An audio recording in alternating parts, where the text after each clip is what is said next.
Chinese investment increased by 13% in Australia. We all hear about foreign investments in various countries and their importance for an economy. So a foreign investment occurs when an individual, business or investment vehicle, such as a superannuation or pension fund, from another country decides to establish a new business in a different country or purchase property or shares in a company. The provision of capital to finance new and existing industries, increasing infrastructure and productivity, as well as generating employment opportunities, are key advantages of foreign investment.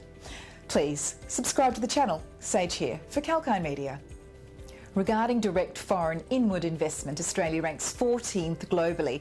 By the end of 2021, Australia has received investments worth $4.1 trillion from foreign nations. The largest foreign investors in Australia come from the United States and the United Kingdom, with Belgium, Japan and Hong Kong following. With 2.2% of the total, China is our 8th largest foreign investor.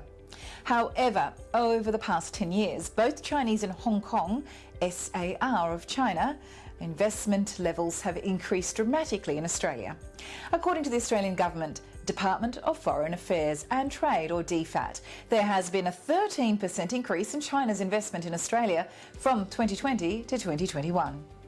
On the other hand, Hong Kong, which is part of the People's Republic of China, saw a declining trend, with the percentage of its investment going down by 10.1% from 2020 to 2021. Let us take a glance at what China owns in Australia. When it comes to trading, the top 5 Chinese exports to Australia in June 2022 were computers, worth $363 million, telephones, worth $200 million, iron structures, worth $180 million, and other furniture, worth $178 million, as well as semiconductor devices, worth $160 million. And furthermore, Chinese corporations have bought 2 of Australia's largest energy companies in the last 10 years. The New South Wales government sold Energy Australia to China Light and Power Company in 2011, and then Treasurer Scott Morrison authorised the sale of Alinta Energy to Chow Tai Fook in 2017.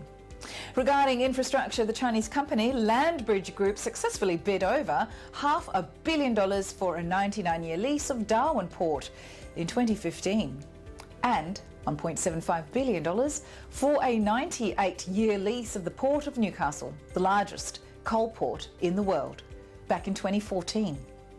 Chinese companies hold a 2.3% stake, according to government reports from 2021 on foreign ownership of agricultural land and water.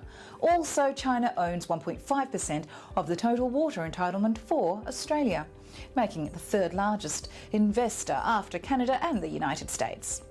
China's aggressive investment strategy has garnered its fair share of criticism, with skeptics calling it a debt trap. In any event, whether China succeed in Australia is a thing for the future.